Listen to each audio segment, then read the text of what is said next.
Now let's bring in Attica Scott. She was running in Kentucky 3. We talked to her before.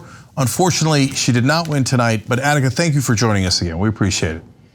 Of course, I'm glad to be here. So Attica, let me just start broadly.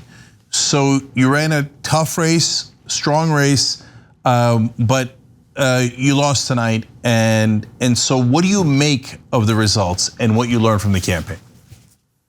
Oh, I learned a lot, and I learn a lot every time I run for office. And what I learned this time is we've got to do more work to get money out of politics. Local media here didn't do any stories about the fact that our opponent got $1 million from a cryptocurrency dark money super PAC that was dumped into his race. And we are clear that we were not outworked. We worked our butts off. We were just out advertised. We weren't able to get advertisements out every single day and every hour on the hour to folks, but we were able to get folks out to those doors. So we are building a political movement here, and we're not done.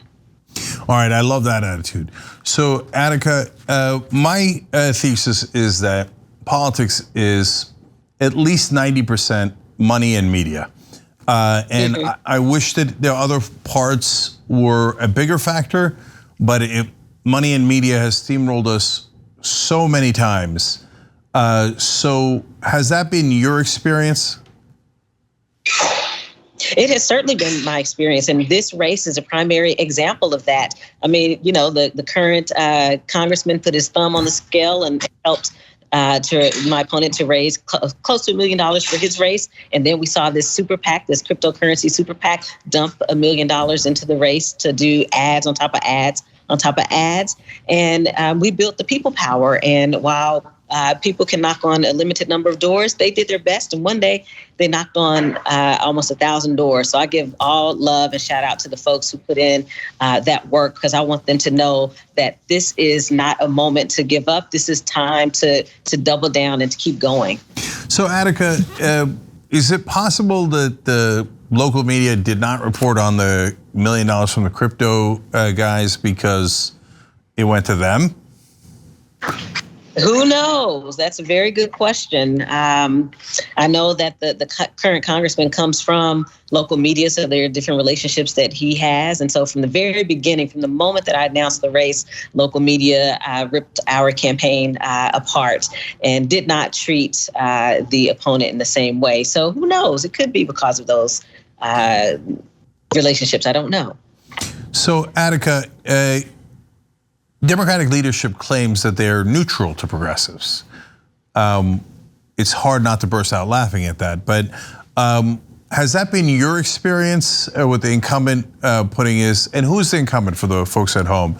And with that person putting their thumb on the scale, did it make a little difference or a giant difference, especially when it comes to media and who they would call credible and not credible?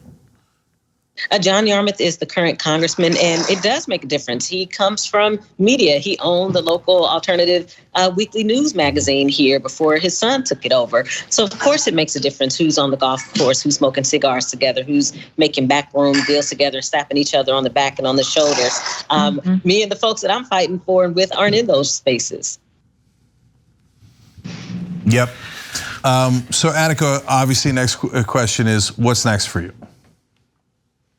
There's a lot that's next for me. We've got folks who were energized because of this campaign, and we got to keep going.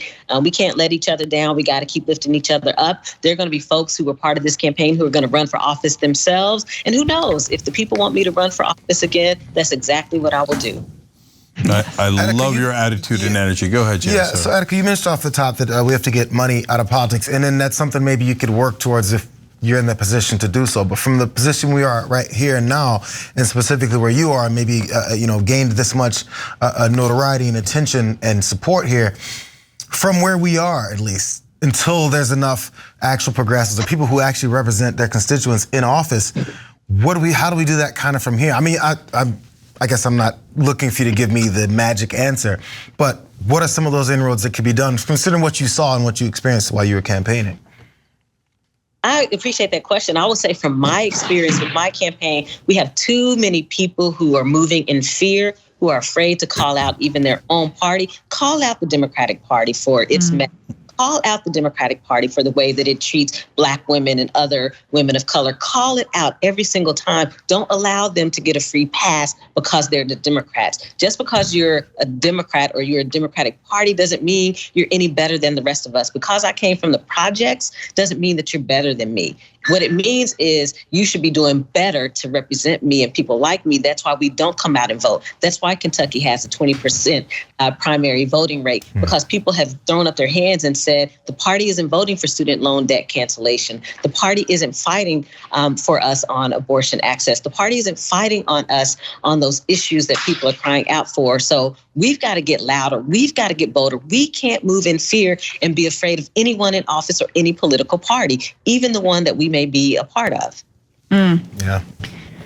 And I just wanted to ask you, Attica, finally about your thoughts on Charles Booker winning his race, knowing, you know, what it could mean if Rand Paul were defeated, and maybe some of the energy that, you know, swelled around you might swell around him as well.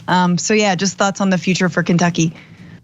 Listen, the future for Kentucky is it's real. It's one of those futures where my dear friend Shamika Parrish Wright ran for mayor here. She built up an amazing base. I built up a base with my congressional race. You bring the two of those together, we're about to do some real work right here in Louisville and across Kentucky. And that's the kind of work that the party should be doing, but it's not. It's failing to do so. We, the people, are going to do it ourselves. And all of these moderate to conservative Democrats better be on notice, because we are the true and real progressives. And you better look out, because here we come.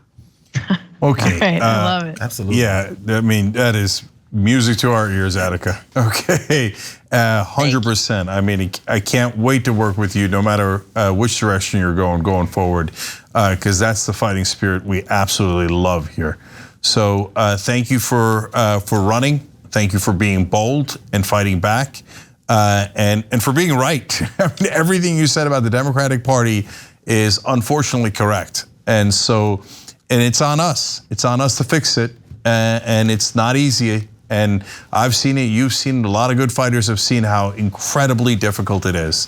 But that just means we gotta do it again, and we gotta double down, but to keep fighting. Attica Scott, a fighter for the people. We appreciate it. Thanks for watching The Young Turks, really appreciate it. Another way to show support is through YouTube memberships. You'll get to interact with us more. There's live chat emojis, badges. You've got emojis of me, Anna, John, JR. So those are super fun. But you also get playback of our exclusive member-only shows and specials right after they air. So all of that, all you gotta do is click that join button right underneath the video. Thank you.